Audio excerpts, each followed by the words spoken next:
සුබ දවසක් ඔයාලට. මම ගියා ෆැමිලි ඩොක්ටර් ගාවට. මට පොඩි සෞඛ්‍ය ප්‍රශ්නයක් වෙලා මෙයාගෙන් බෙහෙත් යන්න.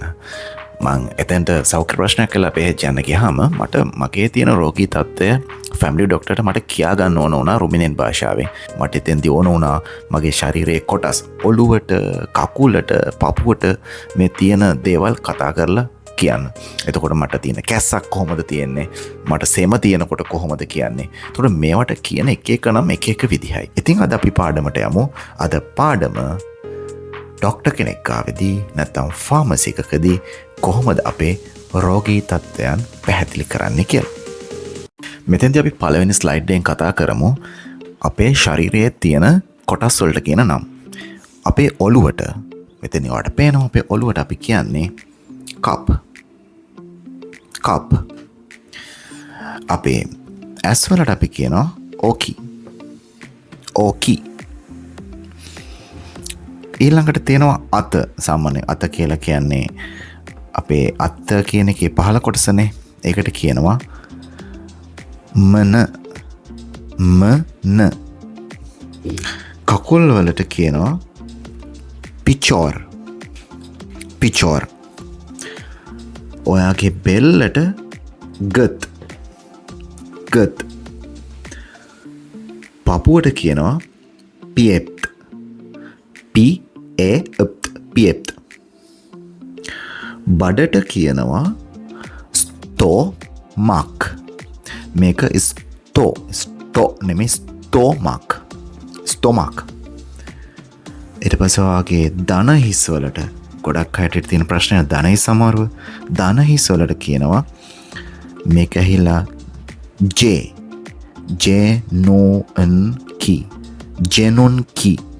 ජෙනුන්කි කියලා කියනවා. අපි අද සාකච්ඡා කරන්නේ මට දෙයක් රිදෙනවා, ඒ කියන්නේ මගේ ඇඟේ තියෙන දෙයක් රිදෙනවා කියලා කියන එක තමයි අද අපි සාකච්ඡා කරන්නේ. මේකට රුමේන් භාෂාවෙන් පාවිච්චි කරනවා ද්වාරේ. කියන්නේ මගේ ඇඟේ තියෙන යම් කිසි කොටසක් රිදෙනකොට ද්වාරේ කියලා පාවිච්චි කරනවා. ඔයගලන්ට මේක ඕනම ඔයගලන්ගේ ඇඟේ කොටසක් රිදෙනකොට ද්වාරේ කියලා ඉතුරු කෑල්ල ඔයගොල්ලෝ දන්නවනම් එහෙමම කියලා දාන්න. පළවෙනි එක ඔයාගේ ඔළුව රිදෙනකොට ඔයාට මේක කියන්න පුළුවන් ද්වාරේ කපුල්. මේක කාපුල් කියලා අදින්න නැහැ. කපුල්.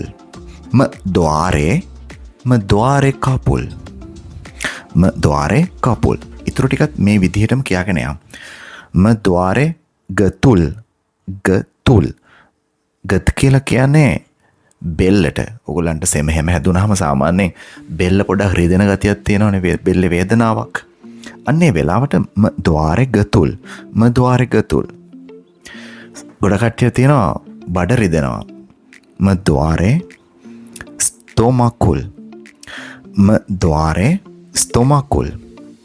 ස්තෝමකුල්. right.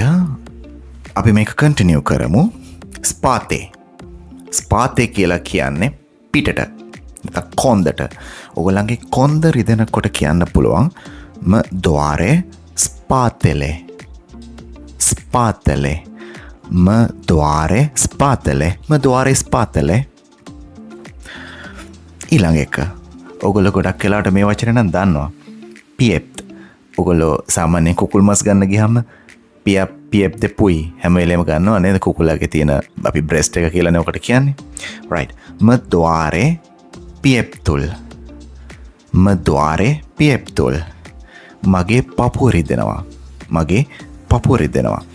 ද්වාරේ ඉනිමා. මගේ අපි කියන්නේ හදවත. අපේ හදවත රිදෙනකොට කියනවා ද්වාරේ ඉනිමා. right. මේ ටිකත් රිදෙනවම තමයි. හැබැයි මෙතන චුටි වෙනසක් තියෙනවා බලන්න.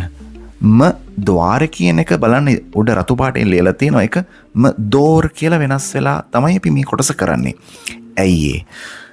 ද්වාර කියන එක අපි කතා කළේ බලන්න ස්පාතලේ අපිට එක කොන්දයි තියෙන්නේ. පියප්තුල් පපුව තියෙනවා.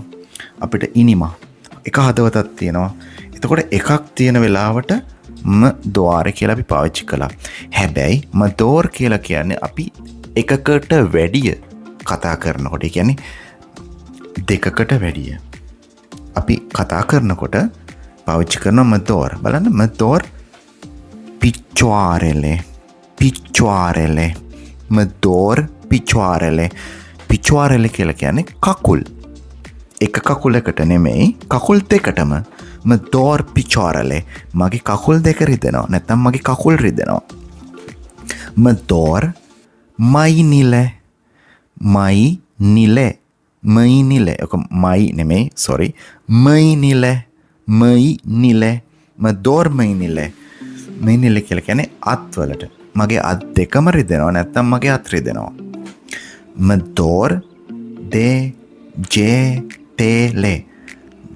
දෙජතෙලේ ම දෝර් දෙජතෙලේ දෙජත කියලා කියන්නේ ඇඟිලි වලට. එතකොට ඇඟිලි දෙකකට වැඩි අපේ තියෙනවනේ. එහෙම එතකොට අපිට කියන්න පුළුවන් මගේ ඇඟිලි රිදෙනවා. සාමාන්‍යයෙන් මම මේ කෙදි කතා කළේ අද ඔයගලන්ට පොදුවේ රිදෙන තැන්. ඉතින් මෙතනින් එහාට ඔයගලන්ගේ රිදෙන තැන් ඔයගොල්ලෝ ඒ අදාළ වචන දාලා කතා කරගන්න පුළුවන්. ඉතින් ඉස්සරහට තවත් අපිට සෞඛ්‍ය ගැටලු අපි කොහොමද කියන්නේ කියලා කතා කරමු. එහෙනම් ඔයගලන්ට සුබ දවසක්.